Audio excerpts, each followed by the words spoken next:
In part 1, I talked about the case of Simon Singh versus the British Chiropractors Association. Why did he say the things he said? Because chiropractic is a pseudoscience.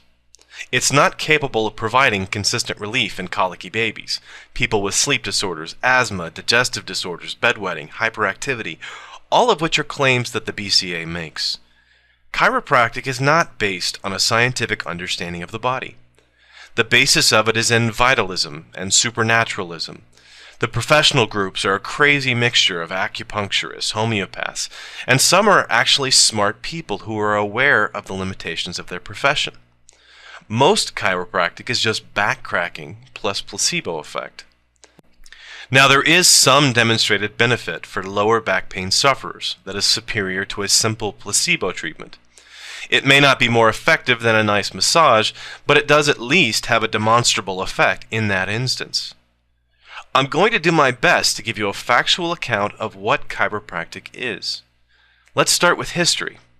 D.D. Palmer was at times a school teacher, beekeeper, grocery store owner, and most importantly, a magnetic healer. His beliefs on healing were influenced very heavily by the turn-of-the-century beliefs about spiritualism and vitalism. The idea that invisible energies flowed through us and made us different than non-living things. Palmer often read medical and scientific journals on physiology and anatomy. In September of 1895, in Davenport, Iowa, working as a magnetic healer, he met Harvey Lillard, a janitor who was deaf. After an examination, Palmer discovered a lump on the man's back near the neck. Through force and massage at the site of the lump, Palmer was able to restore the man's hearing. Another man, this time with unspecified heart disease, was also miraculously cured by a spinal manipulation. Thus goes the lore surrounding the events. Palmer opened the first school of chiropractic 2 years later, taking on students and starting the practice of chiropractic. The philosophy behind the healing relies on a belief in the existence of the innate, a force that allows for self-healing. A misalignment of the spine blocks the flow of this vital force. Palmer called these misalignments subluxations. He is quoted as saying, "A subluxated vertebra is the cause of 95% of all diseases. The other 5% is caused by displaced joints other than those of the vertebral column." It's also important to note some of Palmer's other beliefs. He was a regular at seances, at which he received knowledge and philosophy from Dr. Jim Atkinson, the spirit of a great healer of the past. He often referred to chiropractic as the beginnings of a great religion, and compared himself to Jesus, Mohammed, and Martin Luther. He believed that chiropractic, besides curing all diseases by correcting subluxations, could also cure psychological problems or abnormalities of the intellect. If we took doctors of the same period, we could find they had equally ridiculous ideas. The big difference is that modern doctors actively seek to replace those outmoded ideas by the practice of empirical science, to determine what is effective and what is not. Chiropractic, on the other hand, is based on supernatural beliefs, and so it's not grounded in material science. The modern field of chiropractic has many subgroups within it. In fact, I'm going to have to greatly oversimplify because there are so many subcategories. There are the straights, that hold very closely to the original mystical beliefs of D.D. Palmer, and believe they can cure nosebleeds and diarrhea with spinal manipulation. This group tends to reject vaccination, fluoridation, and all forms of modern medicine. Of course they do. They believe that all disease is due to blockage of the innate, even dental cavities. Then there are the objective straights, who focus more strictly on the disorders of the spine, making fewer claims to treat non-structural problems. This is the only slightly diluted group, and it seems to be a large percentage of all chiropractors. They still refer to the non-existent subluxations as the cause of some disorders, like tension headache. And they take it all very seriously, but they have dropped the claims of treating all diseases, and some even work in partnership with physicians. The last group are called mixers, or reformists. They mix different modalities, and the range here is incredible. Some use homeopathy and herbal and nutritional supplements, and some are one step removed from being specialist physicians of the spine. The problem is that you don't know what craziness lies in store for you before you interview the chiropractor. I want to share with you my experience with chiropractic. In 2009, I developed a disc herniation, probably as a result of my sedentary lifestyle and a history of disc problems in my family. I was desperate enough and in enough pain to interview a series of chiropractors at the advice of friends with similar problems. It was a very negative experience for me, like going to buy a used car. I was pressured to strip to my underwear and get a full-body x-ray, to buy herbal products. One chiropractor essentially discussed with me how to defraud my insurance to get free treatments. I later learned that some chiropractors spend their weekends in seminars learning how to increase profits by effective marketing.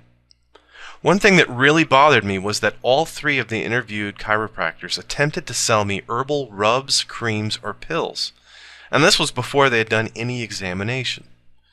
Instead, I chose regular physical therapy, exercises, daily walking. I lost some weight, I use heat and cold appropriately, and I also take daily pain medication.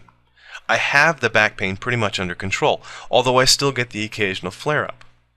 Now, maybe chiropractic could have helped me. I don't know. But as a scientist, I want to use therapies that not only have been demonstrated to work, but that actually have a known scientific basis for working. I don't want someone popping my back that thinks that a mystical force is being disrupted by the alignment of my spinal joints. A couple of details about chiropractors I should probably throw in. Most have some university education, and then 2 to 4 years at a school of chiropractic, where the emphasis is mostly in classroom lectures. Some countries and states have licensing boards that require practitioners of chiropractic to pass exams and complete certain minimal educational requirements. There are an estimated 53,000 chiropractors in the U.S., 7,000 in Canada, 2,500 in Australia, and 2,000 in the U.K. A study of California disciplinary statistics during 1997 to 2000 reported 4.5 disciplinary actions per 1,000 chiropractors per year, compared to 2.27 for MDs. The incidence rate for fraud was 9 times greater among chiropractors than among physicians. The percent of people who use chiropractic is usually between 6 to 12% in the US and Canada. There is also a real risk to chiropractic. 33 to 61% of patients report a temporary worsening of their symptoms. It usually resolves within 24 to 48 hours. Much less common are complications that can lead to stroke, paralysis, or death.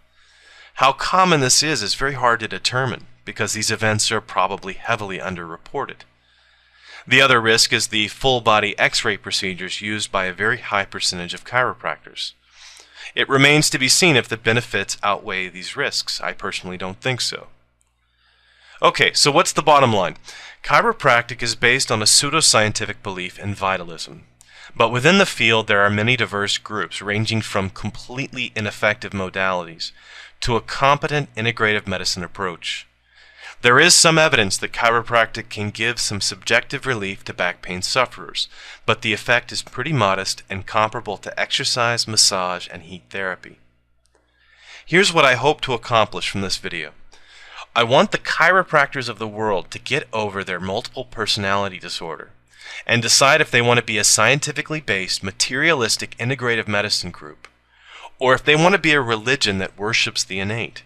One way or the other, they need to start policing themselves, because they will be judged by the most extreme of their members, and that group is making outrageous, unsupportable claims. I also want to see them drop their action against Simon Singh, whose criticisms are valid, and his intent, like mine, is to prevent people from getting hurt by the bogus claims happily promoted by the British Chiropractic Association. So what's the challenge for this video? I'm going to call it the BCA Libel Challenge. In support of Simon Singh, post a video containing your thoughts on chiropractic. But make sure you include the phrase, happily promoting bogus treatments, or some variation thereof, specifically in reference to the British Chiropractic Association and any other group you want to include. You can post your video as a response to this one. This is a way to stand up to the legal bullying of an organization that supports pseudoscience. Don't let them use libel laws to gag a science journalist critical of their beliefs. Thanks for your help, and thanks for watching.